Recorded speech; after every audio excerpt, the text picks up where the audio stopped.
Ustaz. Dari mana ya? Sini nih, awalan.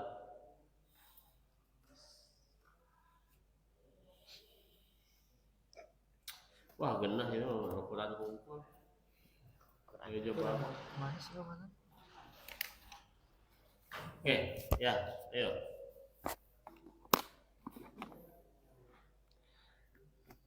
Bismillahirrahmanirrahim. Awalan ar-rasulu muta'un wa mutabi'un wa mutabba'un wa qudwa Muttaba'u. wa mutabba'u wa qudwatun.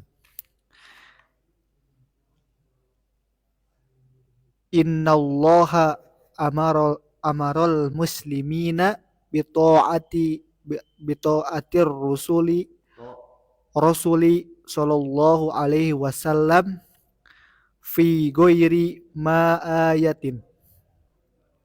Faqala ta'ala man yuti'ir rasula faqad ata'allaha wa man tawalla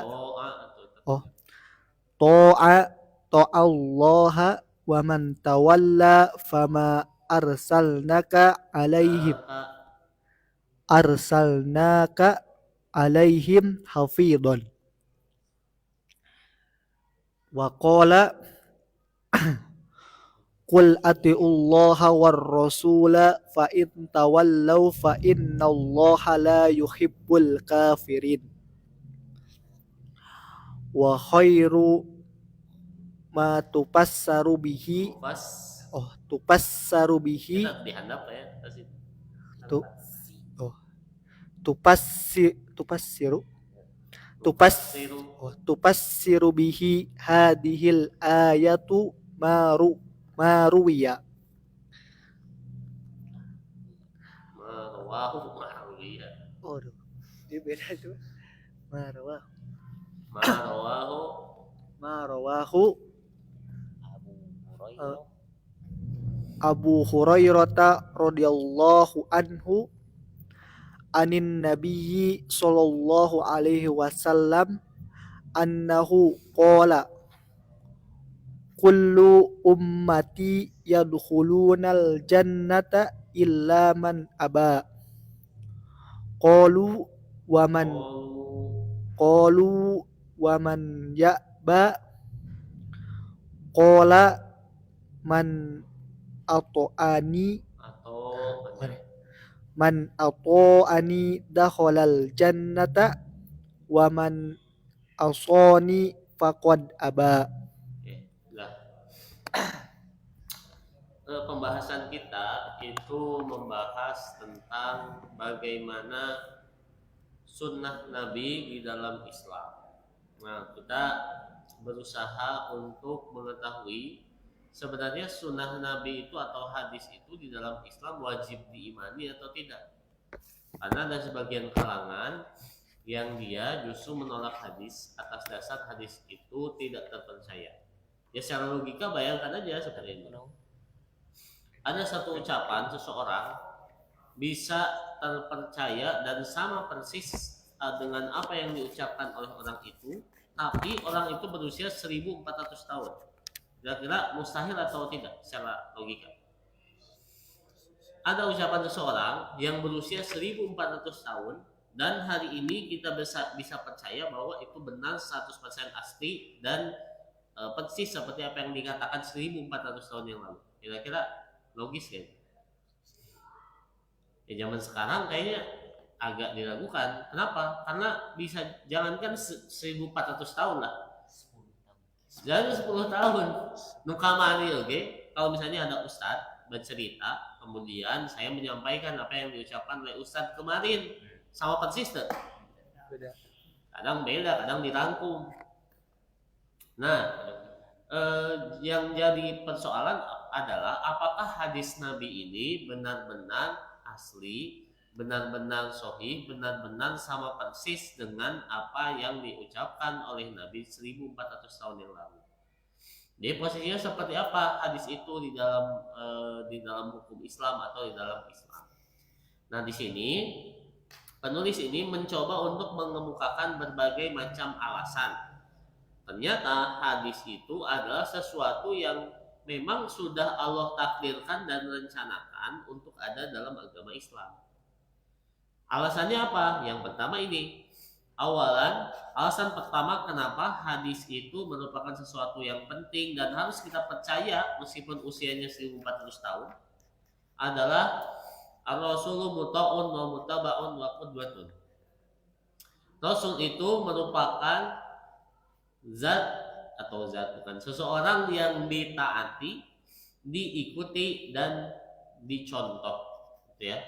Muta'un ditaati, muttaba'un diikuti, dan qudwatun dicontoh. Jadi Rasul itu adalah sesuatu yang diikuti, kemudian ditaati dan dicontoh. Pertanyaannya bagaimana kita bisa mencontoh Rasul kalau memang hadisnya itu diragukan? Kalau kita tidak percaya hadis, kita tidak percaya makan itu harus dengan tangan kanan. Gitu. Kenapa? Ya karena hadisnya diragukan. Oh ini saya tidak percaya hadis. Karena hadis itu tidak logis. Nah, terus Anda makan pakai tangan apa? Tangan kanan. Itu dari siapa? Dari hadis. Oh, berarti karena Rasul itu diikuti dan ditaati, maka Rasul itu wajib untuk hadis itu wajib untuk dipercayai. Innallaha amaral muslimina bi ta'ati Rasulillah sallallahu alaihi wasallam. Sesungguhnya Allah itu memerintahkan orang-orang muslim untuk taat kepada Rasulullah SAW fi ghairi ma ayatin, di dalam beberapa ayat Al-Qur'an. Jadi dalam Al-Qur'an sendiri Rasul itu diperintah untuk ditaati.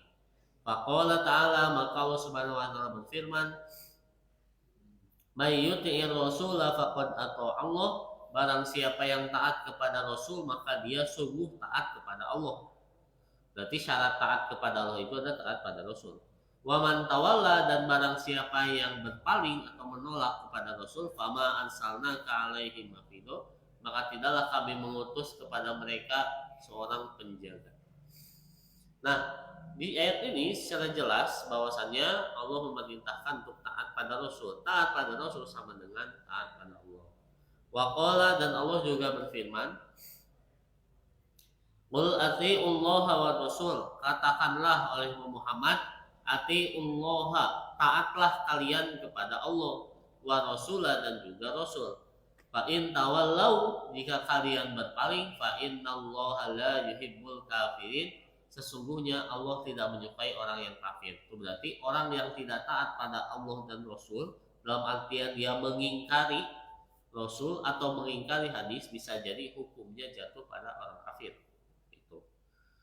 Jadi bahaya sekali nih. Misalnya kita menganggap Rasul itu atau hadis itu tidak logis, wah ini ancamannya sangat luar biasa. Wa khairu ma nufassiru bihadhil ayat, dan sebaik-baiknya apa yang ditafsirkan di dalam ayat ini, maksudnya tafsir ayat ini adalah ma rawahu Abu Hurairah, hadis yang diriwayatkan oleh Abu Hurairah dari Nabi sallallahu alaihi wasallam, dari Nabi sallallahu alaihi wasallam. Annahu qala, Nabi Muhammad sallallahu alaihi wasallam bersabda, kullu ummati yadkhulunal jannata. Setiap umatku itu pasti akan masuk surga. Setiap orang muslim pasti akan masuk surga, illa man aba, kecuali dia yang enggan. Qalu, para sahabat bertanya, wa man ya'ba, siapa yang enggan itu wahai Rasul? Qala, Rasul menjawab, man ata'ani dakhalal jannata wa man asani faqad aba. Siapa yang taat padaku dia masuk surga, siapa yang dia maksiat kepadaku atau mengingkariku dia adalah orang yang enggan sehingga dia masuk neraka. Jadi ini jelas sekali bahwasannya kalau misalnya kita menolak hadis, ancamannya neraka. Ya jelas lah, kalau tanpa hadis kita mau bagaimana sholat? Ada di Indonesia itu kalangan namanya Qur'ani, bukan Indonesia saja, di luar negeri juga ada. Dia sholatnya cuma 3 waktu. Sholatnya itu subuh, zuhur, sama maghrib. Isya'nya tidak ada, asarnya tidak ada. Kenapa? Karena mereka itu menolak hadis Nabi. Terus dia berdalil dengan apa? Sholat 3 waktu. Aqimis sholat liduluki syamsi ila ghasaqil laili wa Qur'an al-fajri. Maka dirikanlah olehmu sholat apa apa tadi aqimis sholat li dzuluki syamsi ketika matahari tergelincir duhur gue syakil laili mau malam maghrib wa Qur'an al fajri dan waktu fajar tilu waktu sholat subuh isya aja subuh maghrib dan duhur nah bener ini pakai eta kenapa karena di Al-Quran tidak dijelaskan sholat lima waktu karena dia menolak hadis orang yang menolak hadis itu udah pasti kesananya sesat udah pasti itu terus gerakan sholatnya kumaha apa ada Al-Quran tengah jelaskan gerakan sholat ayah nggak jelaskan sholat ini sholat perang sholat ketika perang anu bergantian di surat apa Al-Maidah An-Nisa ketika perang kan perang kalian pernah belajar sholat perang ketika perang jadi gantian ketika perang itu iya dua rakaat heula oke berdiri terus mundur ke tukang iya terus berjaga karena takut ada musuh kan main pedang dalam main panah iya sholat jangan bereskeun terus iya sholat nah itulah sholat nah itu ada dalam Al-Quran tapi gerakan sholat tidak ada nah itulah yang menjadi problem dari orang yang menolak sunnah pasti sesat tuh. Oke lanjut wa amarahum wa amarahumullahu ta'ala bittiba'ir rusuli sallallahu alaihi wasallam wa ja'alahu syarton li hubbihi qul in kuntum tuhibbunallaha fattabi'uni yuhibbukumullahu wa yaghfir lakum dzunubakum wallahu ghafurur rahim waja'alat ittiba'ahu syarton li hudayatihim masa huda lihud huda pakai alif gitu nah lihudina pakai alif merengkel alif maksuroh lihadayat hada mah memberi hadiah lihuda lihidayatihim qul ya ayyuhan nasu inni rasulullahi ilaikum jami'al ladzi lahu mulkus samawati wal ard la ilaha illa huwa yuhyi wa yumit fa'aminu billahi wa rusulihi nabiyyi ummiyi alladhi yu'minu billahi wa kalimatihi wattabi'uhu la'allakum tahtadun. Oke, ya dua dulu genah bisanya tinggal baca harokat. Oke, yang selanjutnya kalau tadi syariat bahwasannya harus taat kepada Allah itu sama dengan taat pada Rasul. Kalau sekarang mengikuti Rasul itu wa amarahumullahu ta'ala bittiba'i rasuli dan Allah memerintahkan untuk mengikuti Rasul wa ja'alahu syartan bihi dan Allah juga memerintahkan atau menjadikan mengikuti Rasul itu adalah syarat sebagai menunjukkan ekspresi cinta pada Allah Subhanahu wa taala. Sekarang itu banyak ya yang mengklaim cinta pada Allah, cinta pada Rasul tapi ngaji hadis tidak mau. Nah, jadi gitu banyak saya di medsos mengakui aku cinta Allah tapi sholat awet kumaha sholat awet tidak sesuai sunnah Rasul. Nah makanya orang yang dia itu cinta pada Allah dan Rasul harusnya dia itu banyak belajar hadis, banyak membaca hadis karena sosok Rasul itu dijelaskan di dalam apa? Dalam hadis. Bagaimana sifat Rasul, akhlak Rasul dalam hadis. Kalau ada orang yang mengaku cinta Rasul tapi sebatas nyanyi-nyanyian, joget-jogetan gitu ya. Kan suka aja ya namanya leuheung sholawat mah gitu ya meskipun debat ya boleh atau tidak sholawatan. Aya nu ceuk boleh dia entok. Leuheung eta misalnya anu aya sholawat unggul ieu mah pake dangdutan. Ulu dan pake dangdutan kan dieu. Mengaku cinta Allah, cinta Rasul tapi melakukan sesuatu yang dibenci Allah dan dibenci Rasul kan logis gitu ya. Nah itu ya, kita tidak mempermasalahkan dulu dan kumadinya lah. Kalau saya pribadi ya tidak aneh gitu dan itu karena ya saya masih berpegang teguh bahwasannya apa yang dilakukan oleh Rasul dan sahabat itu diikuti. Masalahnya Rasul dan sahabat tidak ada yang berbeda. Tapi kan itu fikih kan terserah kalau misalnya ada apa argumentasi lain. Cuma masalahnya di Indonesia ini buludannya sudah jauh gitu, bukan sholawat unggul yang dengan DJ, kayak buludan di cosplay remix gitu. Aduh, itu yang menjadi problem. Bahwasannya jika kita mencintai Rasul, mencintai Allah, ya harus ikut sunnah Rasul. Berarti kalau mau cinta Rasul, banyaklah belajar hadis, banyak membaca hadis, banyak ngaji. Nah itu cinta Rasul lah. Bukan banyak nonton dangdutan. Apa dalilnya? Qul in kuntum tuhibbunallaha, jika engkau mencintai Allah, fattabi'uni, maka ikutilah aku, yuhibbukumullahu, maka Allah akan mencintai kalian, wa yaghfir lakum dzunubakum, dan Allah juga akan mengampuni dosa-dosa kalian, wallahu ghafurur rahim. Maka Allah dan Allah Subhanahu wa taala adalah yang Maha Pengampun lagi Maha Penyayang. Di sini jelas ya, jika cinta Allah maka ikutilah Rasul. Kemudian waja'ala ittiba'ahu syartan li hidayatihim. Dan Allah Subhanahu wa taala menjadikan mengikutinya atau mengikuti Rasul itu merupakan syarat di hidayatihim, syarat untuk mendapatkan hidayah. Artinya kalau kita ihdinas siratal mustaqim kan tiap hari kita minta ya dalam Al-Fatihah, ya tidak jalan lain kecuali mengaji. Kalau pengen dapat hidayah ya ikuti Rasul, itu syarat. Apa dalilnya?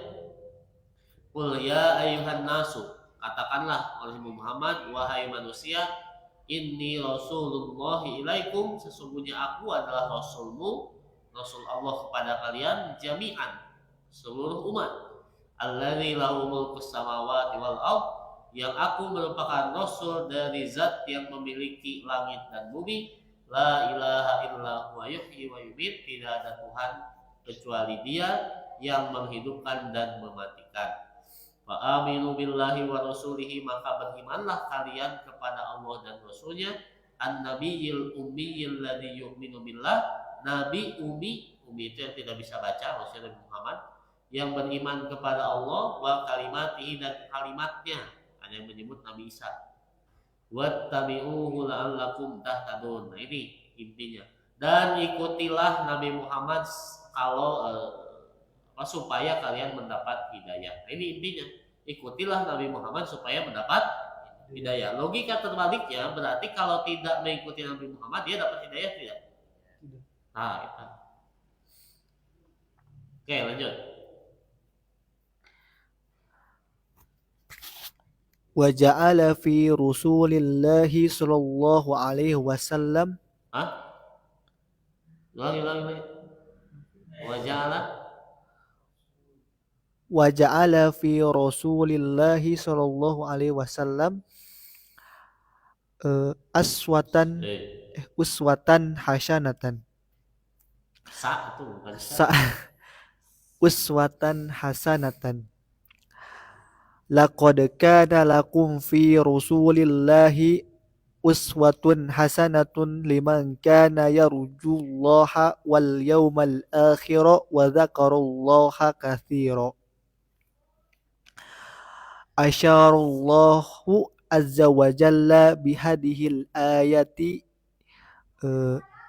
ila anna sya'na ila anna sya'na ma yarju thawaballahi huwa ittikhadu an-nabiyyi sallallahu alaihi wasallam qudwatan wa anna ma la yarjullaha wal yawmal akhir akhiri bener ini. wa yawmal akhiri walam yadkurillaha katsira. Oh ya, wal yawmal akhir. Wal yawmal akhir walam yadhkurillaha katsiran. Sya'nuhu ala yattakhidar rusula uswatan wa qudwatan. Oke.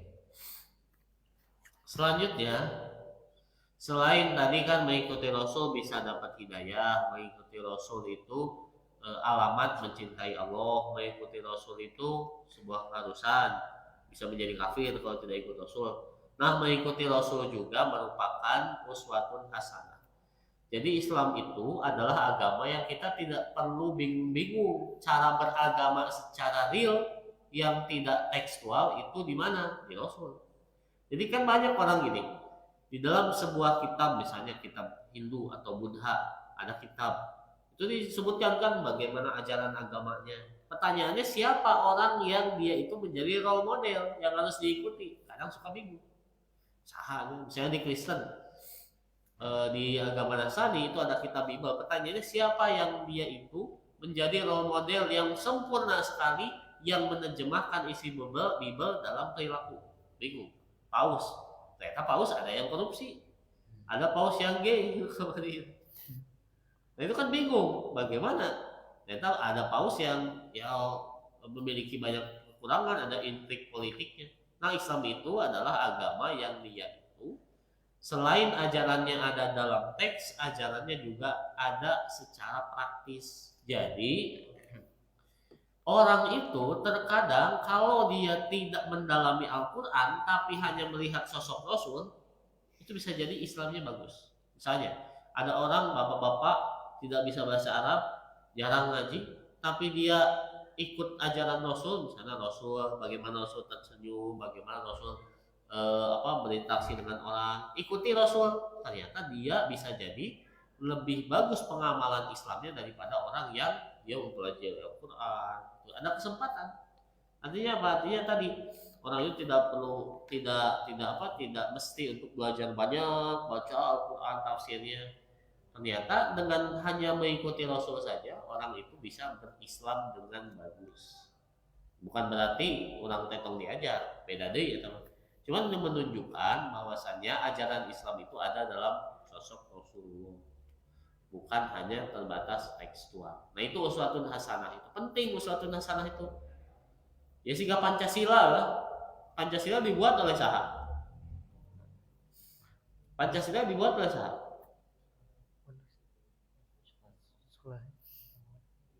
Banyak tahu Pak, Pancasila dibuat oleh siapa? Penggagas utamanya ya Soekarno gitu ya. Mau bagaimanapun Pancasila identiknya dengan Soekarno, meskipun nanti ada orang-orang yang nanti memberikan masukan terkait sila-sila itu. Tapi sampai sekarang tidak ada tuh role model siapa yang bisa menjalankan dan mengejawantahkan Pancasila dalam kehidupan. Pemuda Pancasila doa yang kalah kondangan kan tidak ada yang disebut pemuda Pancasila pun itu belum tentu mereka mengejawantahkan atau menerjemahkan Pancasila. Bisa jadi yang tidak kan ayahnya saya Indonesia, saya Pancasila, itu korupsi. Wajah Pancasila korupsi. Kan ada keadilan sosial bagi seluruh rakyat Indonesia. Mana adil lah korupsi di monopoli duit. Anu miskin makin miskin, nah masalahnya itu. Jadi kedua hasanah itu penting, biar tidak omon-omon, biar ada contoh. Nah dalam Islam ada Rasul. Tuh.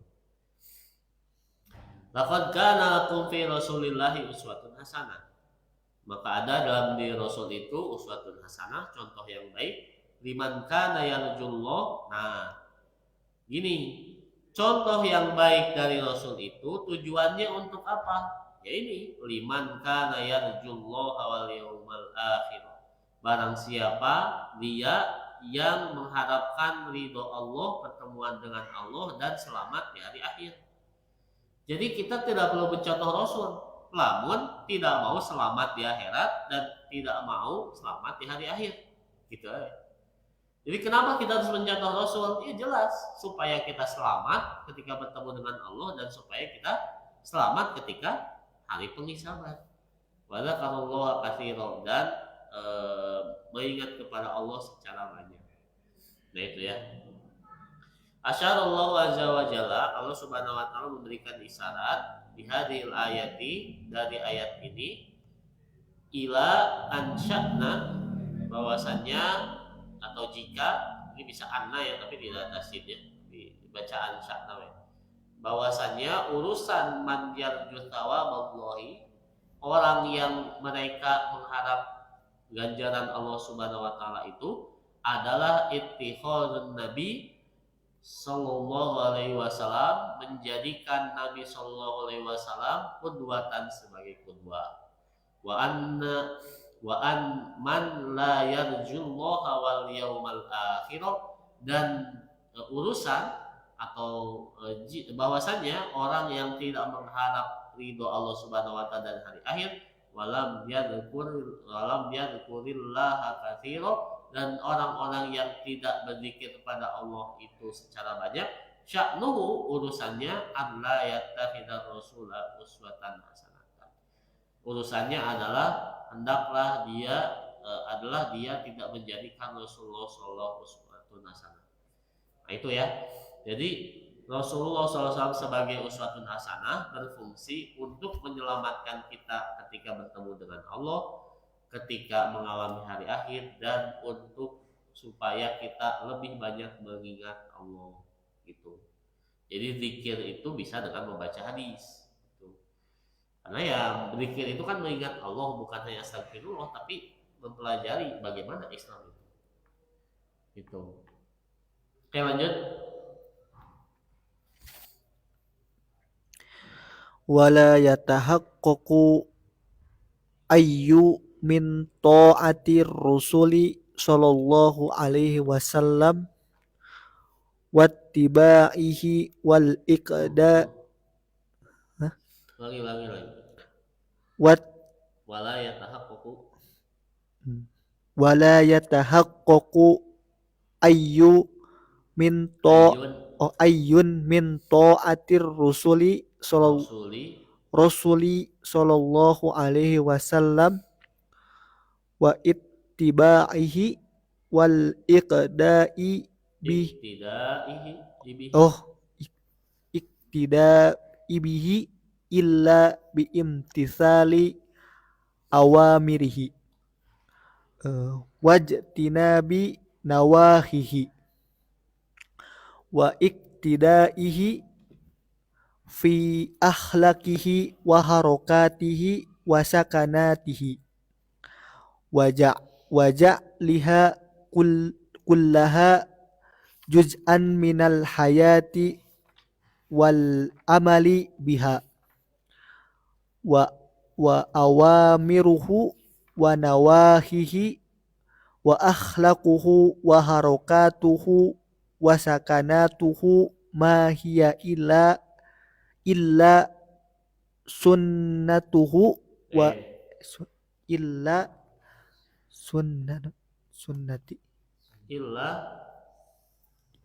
illa sunnatahu sunnata nun illa sunnanahu wa ahadithuhu wa ahadithanuhu sahu al-mahfudatu fi butuni kutubil hadith al-mahfudati fi butuni kutubil hadithi wa dawawinihi. Oke. Nah, wala yatahaqqaqu ayyun man min ta'ati Rasulullah sallallahu alaihi wasallam. Jadi tidak diperinci taat kepada Rasul itu dalam aspek apa? Misalnya dalam aspek tidurnya saja, bukan, semua aspek gitu. Wattibaihi, dan juga mengikutinya, wa iktidaihi, dan mencontohnya, illa bi imtithali awamirihi, kecuali menjalankan perintah-perintahnya dan menjauhi larangan-larangannya. Jadi tidak diperinci ya. Pokoknya yang bersifat dia itu memerintah dan melarang kejelekan, ikutin. Tuh, bahkan ada yang menganggap sunnah Nabi itu ya termasuk kesehariannya. Dia makan sampai makan dengan 3 jari. Karena orang Arab kan makan tuh pakai 3 jari. Padahal itu bisa diperdebatkan. Maksudnya kan itu di dalam sunnah itu ada yang sunnah jabaliyah atau jibiliyah atau kebiasaan. Jadi kebiasaan Nabi itu bisa jadi tidak termasuk sunnah jika memakai gamis. Memakai gamis di Indonesia kabel atau kamarnya tidak masalah, cuman tidak memakai pun tidak masalah. Jadi ini tidak diperinci sunnahnya itu kecuali melarang kebaikan, melarang keburukan dan memerintahkan kebaikan. Nah, tahu ya sunnah anu diikuti nanti. Tapi tidak diperinci. Enak rek digamis sok tenan naon. Rek dijenggot jadi kebukeun sok tenan naon. Kan lamun teu taya jenggotan tong disebut tidak junah, tidak junah. Betul. Karena Nabi tidak merinci. Oh ini perlu di.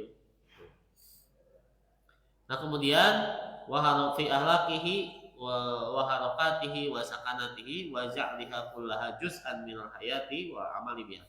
Dan menjadikan setiap dari seluruh kehidupan Nabi dan amal Nabi wa awamiruhu dan perintah-perintahnya wa nawahiyahu dan larangan-larangannya wa halakuhu akhlak-akhlaknya harokatuhu geraknya wa sakanatuhu diamnya. Jadi geraknya Nabi harus kita ikuti meskipun itu bukan wajib, bisa jadi sunnah, bisa jadi mubah. Jika Nabi bergerakan Rasul itu ketika bangun tidur ketika tidur dia menghadap ke kiri atau kanan? Kanan. Salah, kiri atau kanan? Kiri. Kiblat. Kiblat. Kiblat di kiri aja. Dia kiblat tapi sebelah kanan sehingga ternyata ada penelitian medisnya gitu sehingga tidak tertekan apa bagian apa jantung atau ginjal kayaknya entah jantung atau hati tidak tertekan gitu. Ternyata bagus tuh tidur dengan merengkel ke kanan. Tapi bukan berarti itu wajib gitu. Wasakanatuhu dan diamnya Nabi. Jadi diamnya saja sunnah. Contohnya apa? Contoh ketika Nabi makan. Makan itu Nabi diam seperti ini dan Nabi melarang untuk nyender. Itu benar ente tuang bari nyender. Karena secara penelitian medis ada memang ketika menyender makanan tidak tercerap secara optimal dan tubuh manusia akan cenderung lebih malas ke depannya. Itu bari jalan di Sunda kan ada harus gini makan. Orang mah bebas ya mah ya illa sunanahu tidaklah semuanya kecuali sunnah terdapat semuanya. Jadi semua perintah Nabi itu tidak terdapat kecuali pada sunnahnya, hadis-hadisnya yang dijaga di dalam kitab-kitab hadis yang kita pelajari saat ini. Jadi tidak mungkin kita itu tahu mencontoh Nabi kalau tidak mempelajari kitab hadis, apalagi menolak hadis. Oke, itu saja mungkin yang bisa disampaikan. Semoga ada manfaatnya. Assalamualaikum warahmatullahi wabarakatuh.